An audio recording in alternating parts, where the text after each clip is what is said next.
I'm not gonna lie.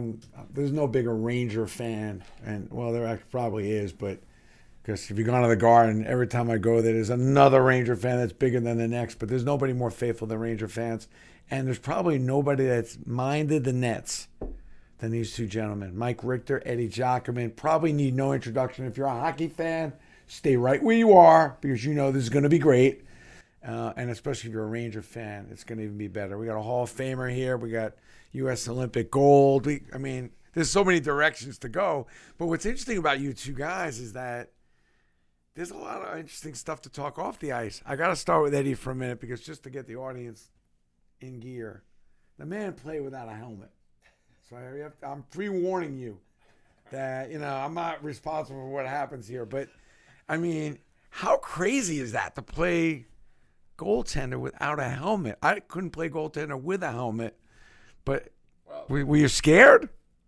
No, you couldn't afford to be scared because the general manager would get rid of you in a minute, So, no, it's something that you, as a young boy, you grew up without a mask, and you played all your years without it. And I went to Providence for 5 years, and I played without a mask there, and then come to the National Hockey League, and we made it and played without a mask. And the day I just put the mask on, and Mill Francis said, "What, are you getting chicken?"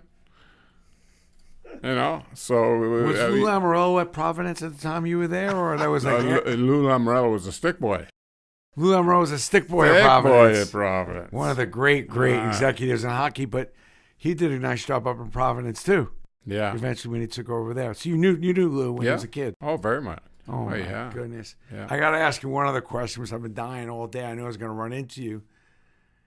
I know I was in my bed crying the night they traded. You came back with Detroit and the whole place. Explain what happened the night you got traded to Detroit, because you were the most popular Ranger. Wow. And they traded you. I mean, what happened that night? Explain. Well, what happened, it was a Friday night, and Bill Francis was taking the team to Montreal, but he was staying behind, and they were practicing out in Long Beach. And I went to Long Beach, and all kinds of things going through your mind, saying, well, he's going to ask me another position, things like that. He turned around and gave me the sad news that I'm no longer a Ranger and I'm the property of Detroit Red Wings. And so I left the dressing room, and I said, well, since I'm no longer a Ranger, there's not much sense me sticking around here. And I got to the North Shore of Manhasset, Long Island, and I decided, well, I better call my dad before he hears it on the news. And he says he's already heard it on the news, that I've been traded, not traded, been let go by the Rangers and gone to the Detroit Red Wings. And on Sunday, who's coming to town is Detroit. And I haven't even talked to Detroit at all, and I didn't know whether I was going to play or not. But 5:30 in the afternoon, I finally met Alex Lovecchio, and I said to him, well, I owe you a game. I don't know what I'm going to do after this, so why not play this game? This is at 5:30 without eating and nothing, and so I decided. Were you depressed? I mean, were you upset? I mean, because you were such a big part. Definitely. I wasn't very happy. Yeah. And then not knowing what the Garden the fans were going to do. And I stepped on that ice for a warm-up, and oh, my gosh. And I can remember Brian Watson saying, this is better than a home game because the fans are cheering for us, for crying loud. This is better than our home games, because we were drawing 5,000, 6,000 people in Detroit. We weren't drawing like we were drawing in New York, places jam-packed. And they, Did they ever stop chanting for 60 minutes, though? The whole game. If they would have went 2 more minutes, the Rangers would have won. I mean, that's how they were coming on. But they were apologizing for shooting. They were apologizing for scoring on me. And Billy Fairburn, who's number 10, right? Yeah, number 10. Nobody dug in the corners better than Billy Fairburn. That was like my guy. Around with him for all these years, and Brad Park would throw the puck purposely in the corner because he knew I would get it. And he threw it exactly where all the time. So you had that little camaraderie thing going that maybe no one else knew about what's going on the ice? Well, that's, and a lot of the guys, none of them didn't want to shoot. And they apologized for shooting at me, And I said, come on, shoot the puck hard so at least I can make a stab at it, whereas I was figuring that I'm going to miss one of these, So, but it was another great moment in Madison Square Garden, but it was a very emotional night. Even like I was listening on the radio, but we didn't have cable in Brooklyn, so you listened to it on the radio, and it was just so emotional. Even the announcers. Yeah. Just remember, like it was yesterday, just so crazy. Well, you were that kind of emotional player, though. Well, you were a little bit of an emotional player. Oh yeah, you played 10 years, and looking behind, like coming out on the ice. First of all, I'm in the Red Wing uniform instead of the Ranger uniform, and and going to the rink. Even I can remember going by the Ranger dressing room, and not going in the dressing room, and first guy to see me is Brian Watson in the Detroit dressing room, and Dan Maloney. Dan Maloney is so hyper and everything. He's all fired up for this game. He could hardly wait for it to start, and like when we got out, we had a 4-0 lead the first period. Who was your favorite teammate back then? Who was the guy you loved? Walter Tkachuk and Billy Fairbairn. Those are my two guys. Cool. And then Brad Park would be probably the third guy. Man, you were roughing it out. And Mike had all that fancy equipment. Had it all easy. Mike, you started. It was a little rough at the beginning. You're behind Beesbrook. You're thinking maybe you're not going to make it at some point. You're always enthusiastic. First guy on the ice. Sure. Yeah. I think like anybody, you dream to play in the league. So if they give you 10 minutes of practice, you're excited by it. If they give you a game, you take it. If they give you take whatever you get. And Beezer was there, Frozy was there, and they're both great goalies, established goalies. And my first year, I remember having a good training camp, thinking, "Well, I've arrived," but a good training camp doesn't a career make. You were going back and forth, right? After a little bit, we had 3 goalies, and Bob Froze would always say, "Hey, remember, there's 3 goalies and only 2 nets in practice, so it's not going to last long." Very important point. And I just remember the first couple of things I booked you on. I said, Mike, it's only 1,000. Great. That sounds great. Well, I'm also a cheap man. And that was a whole day. We didn't go 2 hours. Like we drove 4. Oh my God. Spent 4 and then drove home 4. Well, we talked about this. I was, you're so excited to be there, and you come calling. There's people in Long Island that want to give you money for an autograph. I'm going, come again? Okay, I'll do that. And it's. You're so excited as a youngster, and looking back, how well Beezer and Frozy treated me. I mean, because to me, it's great. I'm getting playing time, but that means they're giving up playing time to get it.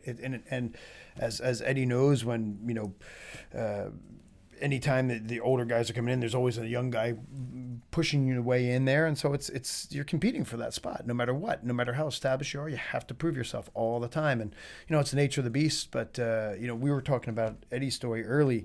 And the idea of him volunteering to play, in such an emotional moment it's amazing. To keep your thoughts together when you have to be, so focused is no easy task. I've seen that picture 100 times. I loved Eddie as a kid. I grew up in Philly watching him, and he was the Rangers, the terrible Rangers from terrible New York. And I used to watch Bernie Prun all the time, and I can remember you in the playoffs and just. That was the guy we feared the most, was Eddie, because he could single-handedly change the course of the series. And he'd come out and fight you. I mean, if he, in those days, like goaltender come out, if you started, he'd rile up, he'd go. I remember the game we were down 3-0 with Bill Orr playing goal, and then Mill Francis put me in the third period. We're playing the Islanders, and I went after Gary Howitt. I chased him all the way up to the blue line, and he wouldn't fight with me because he didn't want me to get riled up, and that was the only reason why I was going after him. But Brandon, I want to tell you something about because when Phil Esposito was the general manager, and you were the goaltender coach, and I was the goaltender coach, and I had to make a decision. Oh, really? Is it going to be Richter or is it going to be John Van Briesbeek? And I said to Phil, and we played. We lost 4-3 to Pittsburgh. Exactly right. And you had a tough start, but he came on like gangbusters and everything. So in our meeting, I said to Phil, Richter's the goalie that you got to keep and trade John Van Briesbeek. I don't think I've ever heard that story. And that's what we did.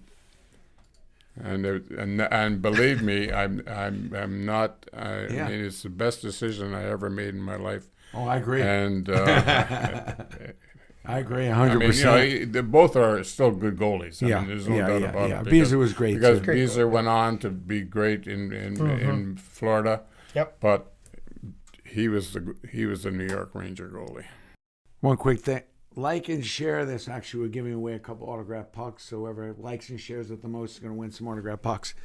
Thanks for joining us. We're with Eddie Giacomin, Mike Richter. Pressure. How do you, I mean, the whole game on the line, people like shooting these bullets at you, and you're supposed to stop all this. You don't get to come off the ice. Everybody's taking these breaks. I was just thinking, man, your back's got to be hurting just standing up all that time. Like, how do you deal with pressure? Well, I had the luxury of always having a helmet, so I could hide behind that when things didn't go well. I think it'd be actually kind of really tough, aside from the physical pain, but just, even showing your emotions. But I think the thing is, if you're a good player of any sort, goaltender or not, you're going to demand more of yourself than anybody else will. And I always liked playoffs, and I just felt like the team was more focused. I was more focused. Every shot mattered, and it just, the fans were into it. It seemed to me that it's almost easier to play because there's structure there. And I think you just have to enjoy playing. I mean, I there wasn't an aspect of the game that I didn't enjoy. I mean, everybody hated it. There were times, I guess, if you're human, so you don't want to make mistakes. Game 7, Devils. You just feel a little like nervous? No, you feel like the thing about that was we had already faced off against them with elimination. I got to tell you, when you're in that, we were down 3-2, and you're facing elimination. We had to tie it to make it 3-3, and man, it's a pretty good feeling because they had a chance to put you out and they didn't. And so you already kind of faced that elimination, that sudden death, and going into Game 7, now you have the momentum for sure. And we're going home, of course, but look, they're a great team, and so that's kind of what you're paid to do, and that's what you've been imagining your whole life to be in a Game 7. So you're confident. Yeah. Would you say you were confident? I would say, yeah. I mean, you're going in. I remember walking into the elevator that morning and seeing Mike Keenan, and all the speeches, all the this, all of that. No more to do. You just go out and play. And I just looked at him. The elevator door opened. Mike was standing right there. I just looked at him. We started laughing together because there's nothing to say. But anything happened in between the regulation and overtime when you scored they scored that last second goal? Were you a little bit? Well, that's interesting. That's where composure comes in. And, we had picked up over the course of 2 years prior to that quite a few Edmonton Oilers who certainly have experience, right? You got Kevin Lowe, you got Mess was already there. Anderson. But, Anderson. These guys, Craig McTavish, they've been through this a lot. And it was Kevin Lowe that I remember saying we had a couple really tight games and goals scored for or against in the last few seconds. And on that Jersey Devils, that was the team that was second in the league to our President Trophy winning year. We played them 6 times, another 2 or 3 times in training camp. I mean, you knew these guys well. You hated them. The fans hated each other. It was just a great rivalry. So there we are about to take them out after, facing elimination not once but twice. And they score. Zell Pukin scores on a 1-goal game with whatever it was, 7 seconds left or 1.7, whatever it was in the last 10 seconds. And you're stunned. The crowd's quiet. You're going on to Quiet's the an finals. understatement. Yeah, Right? like they're shocked. And we were shocked too. I mean, it's a big emotional. And, you're walking back to the locker room, there's broken sticks and guys are yelling. Then you're in the locker room and what do you say? And Kevin Lowe just was like, look, man, if it was easy, anybody would do it. It's going to be that much better when we win it. And you remember that kind of calmed people down. It's like, this is what we're here for. We have the home ice advantage. They still have to do something to win. We have to do something to win. We're the better team, we feel, in this locker room. So you just, you try to keep that composure and Eddie. Pressure? You pressure? worry about what you can worry about. Pressure never really bothered you. Like we played the Boston Bruins and we lost the 6th game in Madison Square Garden where they won. Bobby Orr 3-0. He scored a goal and 2 assists, and they win the Stanley Cup. The only pressure was after the game trying to steal the Stanley Cup. Bobby Orr, the best player you had in my era. You Definitely think? in my era. A little bit underrated now when you look back, but you don't get a lot of talk about Bobby Orr as much as you do, let's say Lemieux and Gretzky and Messier, and then do you think Bobby Orr gets a little bit overlooked maybe a little bit? Well, I'm just going by what I era. played against, because Gordie Howe was earlier than that. Not era. a sweeping the ice, the powder puff and everything. Oh my gosh! I mean, who hires all these people? I don't know. A lot of people got a lot of jobs. They were never sweeping the ice for you. And they get. We were lucky if we had ice to sweep, because Dale Rolfe lost. There wasn't enough ice, and he went into the boards. Eddie, what's keeping you busy? What are you up to these days? What do you want to share with people? We got tons of Ranger fans that follow us. So what's keeping me busy is I spend 5 days a week at the senior center, and I exercise. I ride a bike for 6 miles every day. I exercise for about an hour, and then I go in the pool for an hour and a half. You look good. You know, and trying. I got a left knee that's. I'm now paying for it, being a goalie. Yeah. The right knee's got a titanium, but I don't want to go through that operation anymore, so I'm going to give it a try to see if I can do the. Will we see you in the Garden a bunch? Do you pop in there? I'm going to be in the Garden in November. Mm-hmm. And I'm going to be there for John Rattel night when they retire his jersey. And I think March 30th. I'm going to be in the Garden, and I'm going to try a couple of other tricks. Still feeling the love, though? I mean, when you go there, yeah. I mean, right? It's still electric for you. Oh, definitely. Yeah? Definitely. Good. Yeah, I went to the Red Wing opener, the brand new rink, and I just wanted to see the brand new rink. But I went there to see Marcus Foligno. It's everything it's supposed to be. It's the state of the art. Probably spent too much money, but seems like to be the case. Yeah, and they'll complain and they'll hold back on paying a player or something like that. They seem to be doing pretty good over there, but it's quite an undertaking. The whole that Detroit needs it, so it's right. Good. I think the Hoop team coming. It's awesome. Now there will give that city another boost, but it seems like Detroit's like on its way back, which is nice. Yeah. Needs it. Mike, what are you up to, and what's keeping you busy? I'm just following Eddie around anywhere he goes. Trying to keep up with him in the swimming pool. I've got a small lighting company. We do energy efficiency. I've been chasing that for a little while. I've got 3 boys. My oldest and youngest plays. My middle guy swims and plays basketball. So, I mean, I'm knee-deep in fatherdom, and I live right near you. And yeah, I got to see his hoop game at my house. Yes, you do. He's to bring him he over. wants to school you.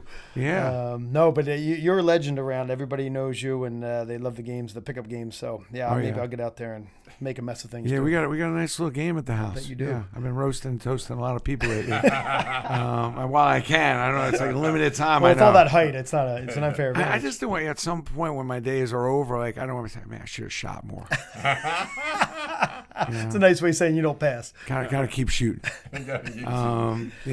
But some I tell people if you want to get invited back, pass me the ball. Yeah, exactly. Simple formula. Give me compliments. I'm excited. I mean, anything needs to get changed. Anything you notice with the game? The game seems healthy, but I'd love to hear Eddie's opinion. I will say this, though. All sports now, I just watch my kids play, and whether it's baseball or hockey or anything else, the kids are incredibly well trained. I don't know if it's always a healthy thing because, they specialize early. So much focus. Yeah.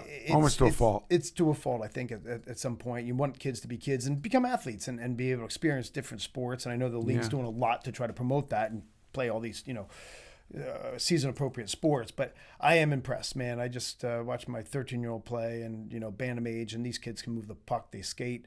You go right on, and it's just even more so as you get up into the Canada. The level of the game is so good. I don't think people appreciate. You will go watch a college game, you go watch a good high school game. Great players, but the pros are amazing. I mean, the level of the game in the NHL right now. Nobody's bad in that league. There's no bad goalies. There's no bad players. I mean, there's some better than others, but you're watching a hell of a. I mean. It used to be that you don't get a lot of great games during the season and you wait for the playoffs. Not anymore. It's so competitive. Rangers drop 2. They know they can't drop a third, and they have to come out firing, and so it ends up being a great game. Eddie, everything good with you? Yeah. All right. I enjoy it. I have 11 grandkids, and I spend a lot of time watching them playing all their different sports. I mean, I never knew what they call it, hockey on the grass. What do they call it? Oh, field hockey. Field hockey. Yeah. I never knew what field hockey was, but I got a granddaughter playing field hockey. I'm going, what the heck is this? And the only thing is the referee has a whistle and he uses it. It's blowing the whole game, That's fair. And in fact, in their field hockey game, if you yell at the referee referee will call time, go over and get the two coaches, and then one coach will walk over and say, one more word out of anybody over here, and we'll have to empty the stands. Wow. Like that. We They need don't probably that throw at it around. Scarsdale. Is that for parents or is that for players? That's for the parents. Yeah. Wow. Parents. I would How have many been times have you thrown been kicked out. out, Eddie? Well, no. I would have been thrown out. Yeah, there's no question. No, I That's great. I just go and I watch, and I think it's fun. I have one grandson who's a good tennis player, and so I love watching tennis. But the hockey comes in, and I say I got to go over there and watch the granddaughter play hockey. She might get on the field 5 minutes out of the 30. Got to watch them all. You know, got to watch them all. Well, thank you guys. Appreciate the love and the time. Always great when you have you up in the office. People love you, and Great to see you too, We'll bud. get you Great. back on, and you know, the Ranger. There's nobody better than Ranger fans. I mean, Best. No. we started. You know, people don't realize Steiner started with hockey. I know. Mm-hmm. You know, and it's a blessing. I love the sport, and I hope it continues to grow. Thank Yeah, you great guys. stuff. Thanks, pal. Good stuff. Thank you very much. Awesome. All good. Thank you.